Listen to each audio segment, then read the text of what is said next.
It is rumored that the Pumpkin Witch is in possession of a much sought-after dragon gem. If you have a witch talisman, you could summon this kindly witch.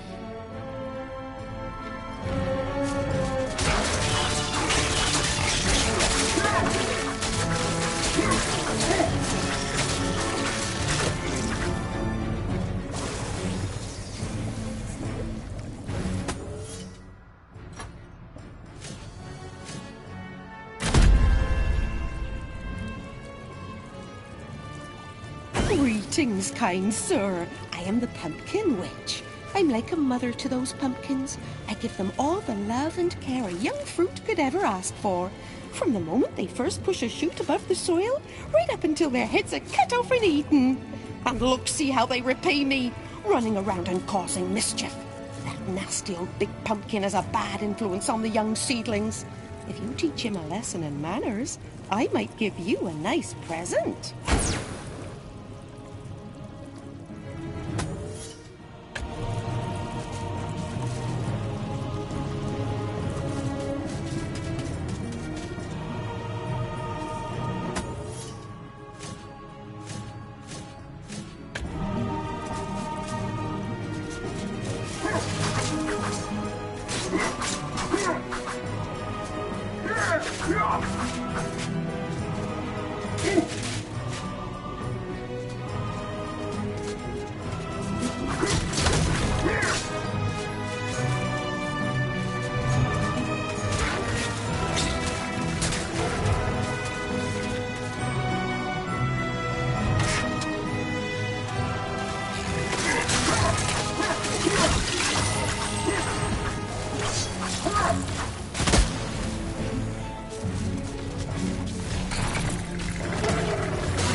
A most edifying spectacle, sir.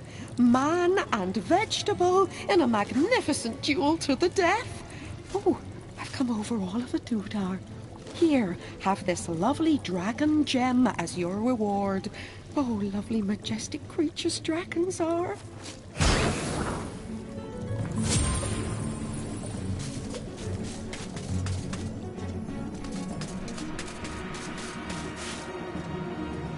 The King Pumpkin sleeps. If you want an audience with this regal plant, you should mash all of his pawn sacks.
Look at you running around in your bones, Fortescue.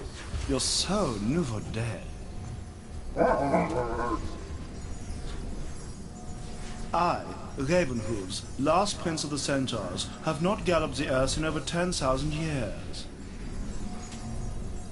Do yourself a favor, Fortescue. Take my longbow, more powerful than a crossbow. The option of flaming arrows, it is truly the weapon of noblemen. Congratulations! You don't quite have my breeding, Mr. Johnny-come-lately, but there's hope for you yet.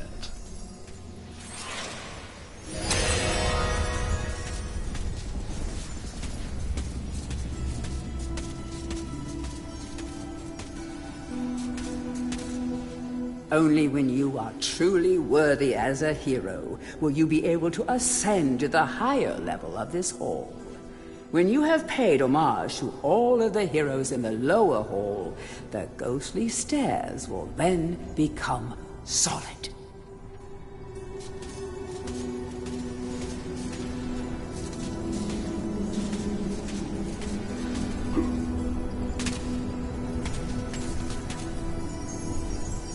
To pay...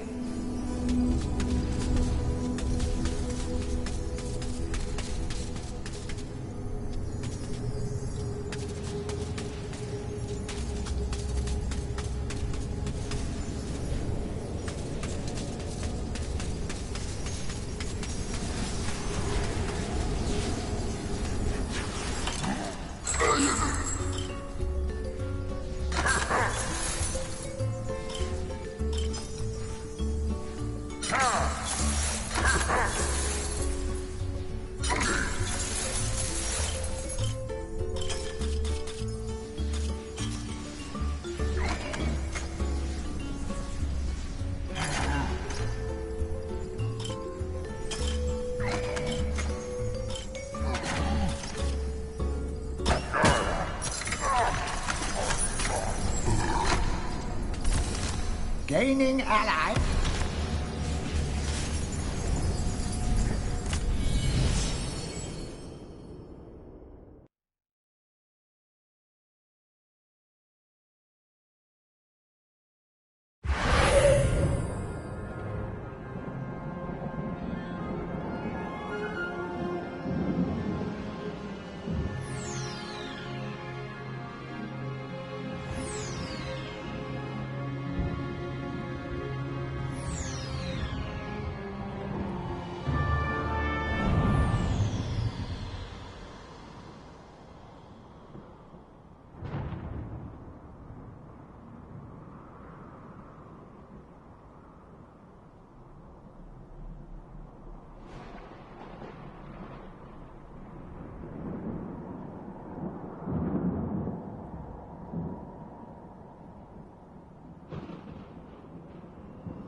villagers.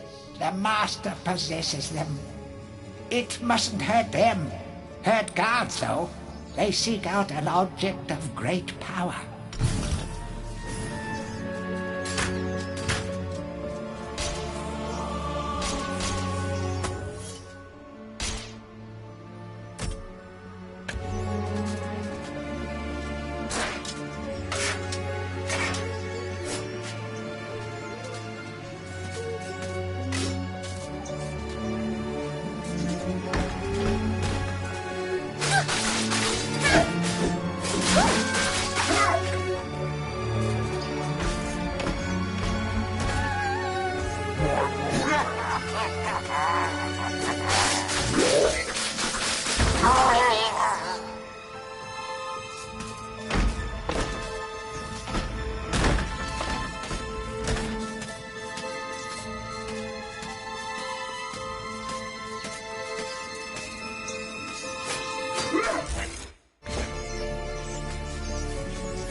The rune key is held aloft by the flow of water from the fountain.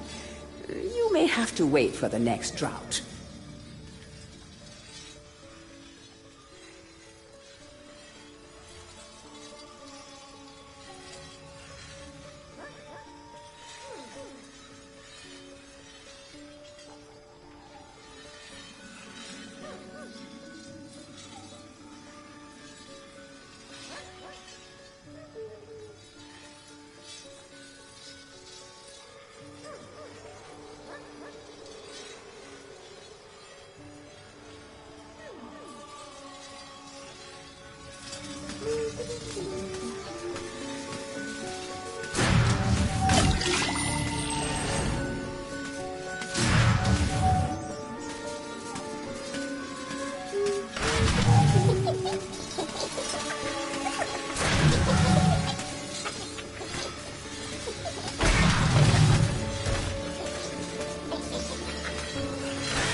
History of Gallowmere, Volume 1. During the dark time that was Gallomere's not too distant past, it was King Peregrine who thwarted Xeroc the Necromancer and his plan to enslave the land. Xeroc, once the king's mage, had fallen out of favor with the ruler for conducting outlandish experiments on the bodies of the dead. It was said that deep within Peregrine Castle, the dead were restless. The dead are to be honored, not kept as the playthings of alchemists, declared King Peregrine as he banished Xeroc from the castle. All of Xeroc's living dead were routed out and destroyed. Zarok, being an unforgiving soul, went into hiding and vowed to wreak his revenge on the king.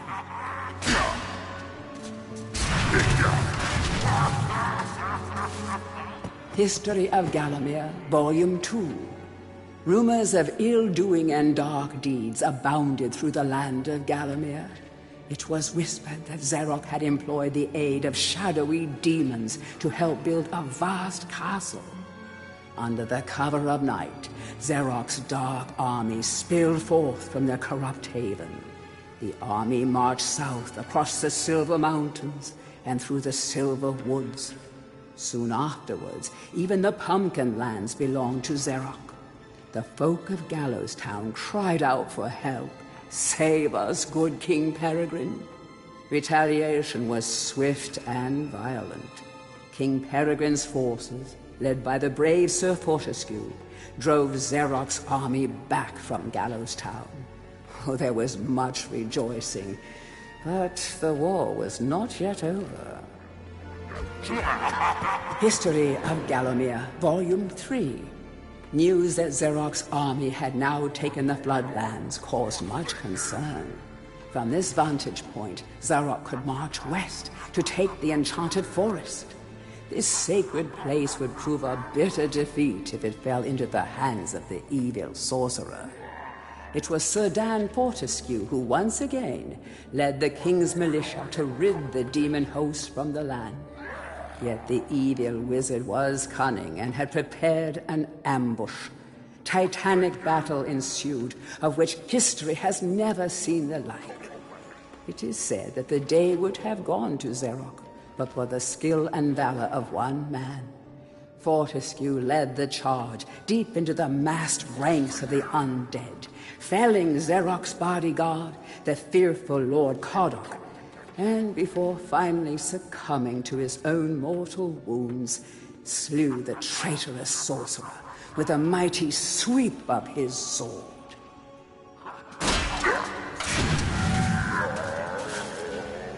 History of Gallowmere, Volume 4. The forces of evil were destroyed, but at a terrible price. None but a handful of the king's militia returned from that field. Gallowmere lost a whole generation of young men that day, including Canny Tim, the legendary crossbowman, and Fortescue's second-in-command, who fell in the first volley of arrows. Zarok's body was never found, though if it lies unmourned in an unmarked grave, then no one in Gallowmere would shed a tear. The shadow demons that had fallen under Zarok's banner were unnatural creatures that did not belong in the world of mortal men. The king declared that they be banished, entombed under the pure earth of the enchanted earth. Imprisoned within an impregnable box of the king's design, the demons were buried deep underground. Their tomb was sealed with a magical device that has since come to be known as the Shadow Artifact. Tourist's Guide to Gallowmere, Part 1. The land of Gallowmere is a wondrous land of breathtaking sights and adventure. If it's beauty you are looking for, be sure to check out the sights of the Enchanted Forest. Scale the heights and see the nests of giant dragon birds. Seek out weird and wonderful plant life. Go ooh and ah at the sight of baby dragon toads splashing about in the crystal clear ponds. Why not take a walk through the Pumpkin Valley? Pumpkin is Gallowmere's favorite dish, and about now the valley is just bulging under the weight of young podlings awaiting harvest.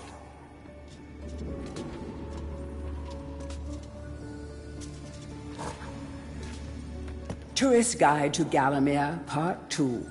If it's mystery you're looking for, then the seasoned adventurer should travel to the ruins of King Peregrine's castle.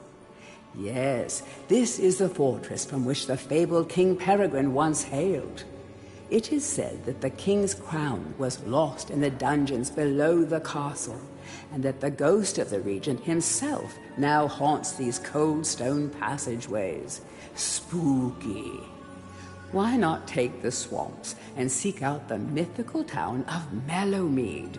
This place was once said to be a place of fantastical arcane alchemy, but an age has passed since it was consumed by the murky swamps. Perhaps great treasure awaits any adventurer that can locate its watery resting place. Heroes from History, a retrospective. Chapter 1. In addition to being the strongest man who ever lived, Stanyer Ironhewer was unsurpassed in his skill as a blacksmith. He was equally happy pounding on his anvil at home as he was pounding on someone's head in battle. It was said that his only fear was the end of the village smithy as the focus of manufacture in favor of more centralized units. As if.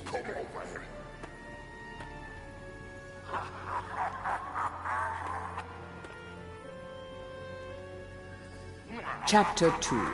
Born a humble peasant to one of the nomadic tribes from the Eastlands, Bloodmanoth Skullcleaver gathered an army of horsemen and swept over half the civilized world.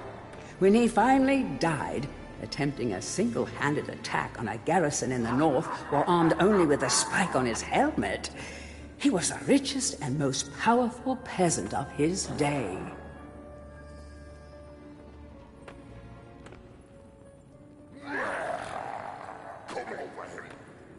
Chapter 3. Carl Sterngard spent most of his formative years under siege at his family castle. With his impregnable magic shield, Sterngard's motto was, "The best form of attack is defense." Sadly, his shield couldn't protect him against poor eating habits, and he died during a post-battle feast while swallowing a large sausage he had failed to chew.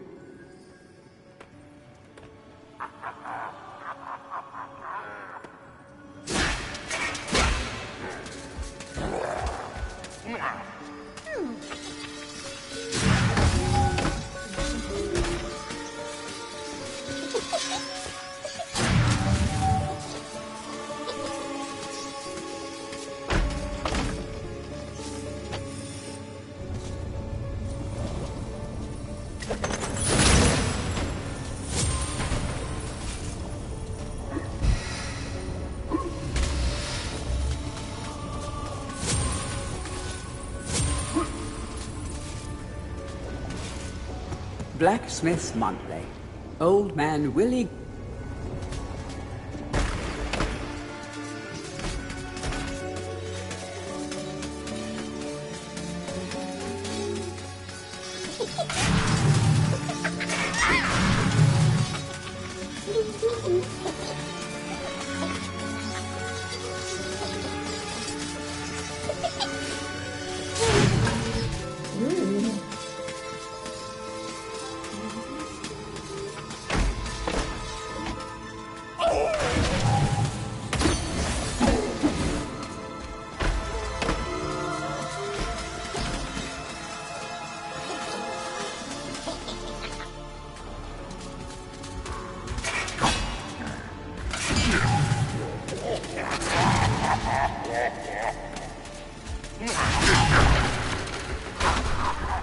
To whom it may concern, I must make haste, for Xeroc's men will...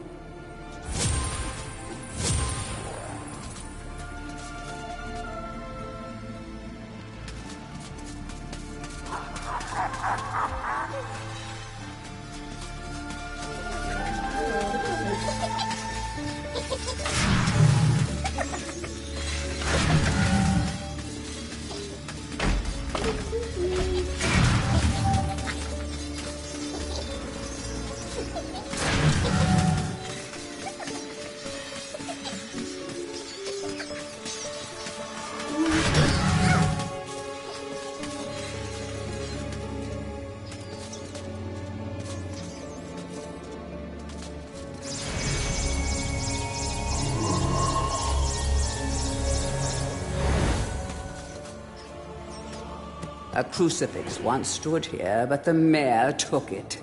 Find a replacement.